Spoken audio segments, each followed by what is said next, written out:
इतने स्पेशल हैं कि जितने भी न्यूज वाले हैं देश के economics, education, health care sector को छोड़ के चमत्कार भी दिखाया करते हैं। लोगों को भ्रमित और उनके साथ फ्रॉड कर रहे हैं। पैरों में आके गिर जाएंगे और वो उनसे माफी मांगेंगे और बदले में उन्हें 30 लाख रुपए भी देंगे। और धीरेन्द्र शास्त्री को भगौड़ा बाबा कहने लगते हैं। रेफ जो हो रहा है वो रेफ होना बंद हो जाता। मध्य प्रदेश के छतरपुर में एक जगह है बागेश्वर धाम। उसी धाम के प्रमुख हैं धीरेन्द्र शास्त्री जी। ये धीरेन्द्र शास्त्री जी बागेश्वर धाम में ही अपने दिव्य दरबार को चलाते हैं और इनके दिव्य दरबार में काफ़ी सारे लोग आते हैं और ये अपने दिव्य दरबार में लोगों के मन की बात बताते हैं और उनके ऊपर से भूत प्रेत के साया को दूर करते हैं। अब आप लोगों में से कुछ लोग ये कहेंगे कि मैं कब से इन बाबाओं के बारे में बात करने लगा।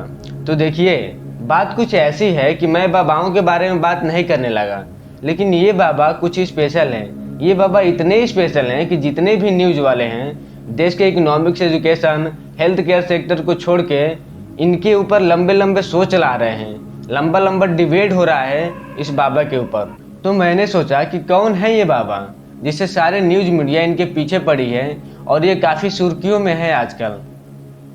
देखिए, धीरेन्द्र शास्त्री जी अपने दरबार में कथावाचक का काम करते हैं, लेकिन इनका दिव्य दरबार कथावाचक की वजह से नहीं बल्कि चमत्कारों के वजह से फेमस है। धीरेन्द्र शास्त्री जी अपने दरबार में लोगों के मन के बारे में बताते हैं, उनके फ्यूचर प्रेडिक्शन करते हैं और उनके ऊपर से भूत प्रेत की छाया को दूर करते हैं। इवन ये तो अपने दरबार में कुछ रोगों के दवा भी देते हैं। माँ बीमार है, 3 साल से दर्द कैंसर नामक रोग बना हुआ, ओमवती को कृपा हो जाएगी, आशीर्वाद है। ये अखंड ज्योति जलाएं, 50 ग्राम देसी गाय के गोमूत्र में 2 खड़ी हल्दी की गांठ पीस करके मिला करके रोगी को पिलाएं, लाभ 100% होगा, आशीर्वाद। अब ये धीरेन्द्र शास्त्री की कंट्रोवर्सी स्टार्ट होती है जब धीरेन्द्र शास्त्री नागपुर में जाते हैं कथावाचक करने। और जब नागपुर में जाते हैं धीरेन्द्र शास्त्री जी तो वहाँ पे श्याम मानव को पता चलता है कि कोई धीरेन्द्र शास्त्री जी आ रहे हैं नागपुर में कथावाचक करने, जो कथावाचक के साथ साथ लोगों को चमत्कार भी दिखाया करते हैं।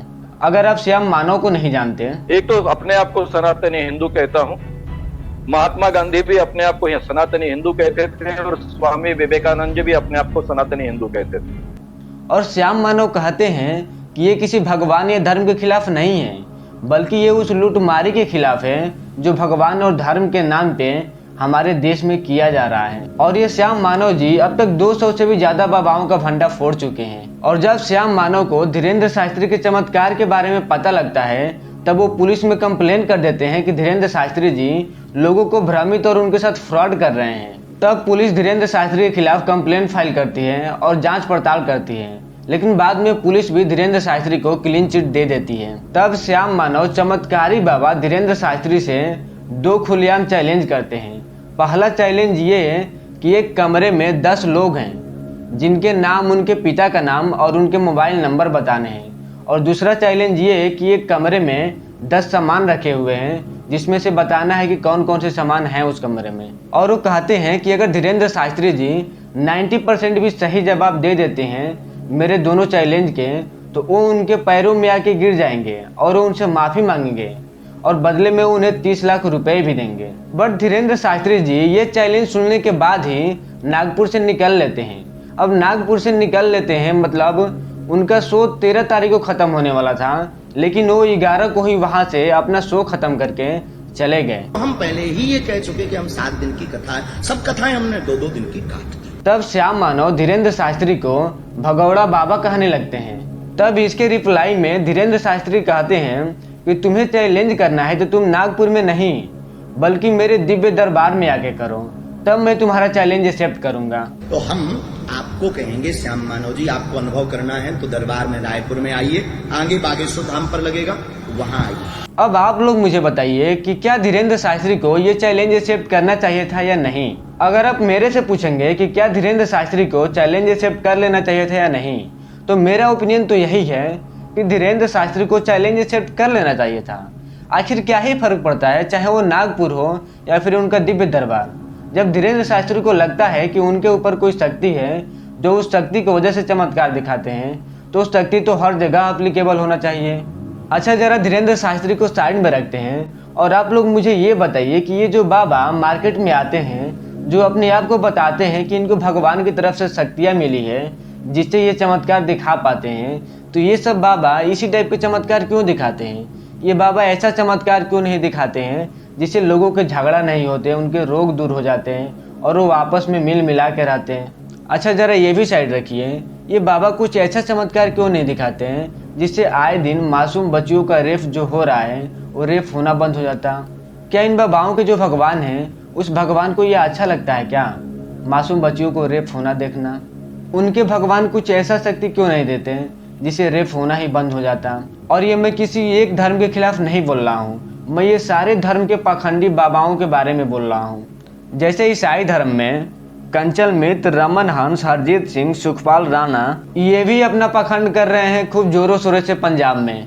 और ये ईसाई वाले पखंडी अपना एक चंगाई सभा चलाते हैं, जो इस सभा में लंगड़े को पैर दे देते हैं, गूंगे को बोलने की शक्ति देते हैं, वो भी अपने हाथ से ही। साथ से देख, मेरे हाथों की तरफ देख और विश्वास कर, उठ, कोशिश कर, शाबाश, चल शाबाश। दौड़ेंगे दौड़ेंगे लंगड़े भी दौड़ेंगे दौड़ेंगे दौड़ेंगे। आओ शाबाश शाबाश, देखो देखो देखो लड़का, आंख पकड़ इसका। हालेलुया। चल चल चल चल, शाबाश कर, चल चल, कैमरामैन जूम करो, जूम। दौड़ेंगे दौड़ेंगे लंगड़े भी दौड़ेंगे। अभी आप सोच सकते हैं कि किस प्रकार से लोगों को बेवकूफ़ बनाया जा रहा है हमारे देश में धर्म और चमत्कार के नाम पे।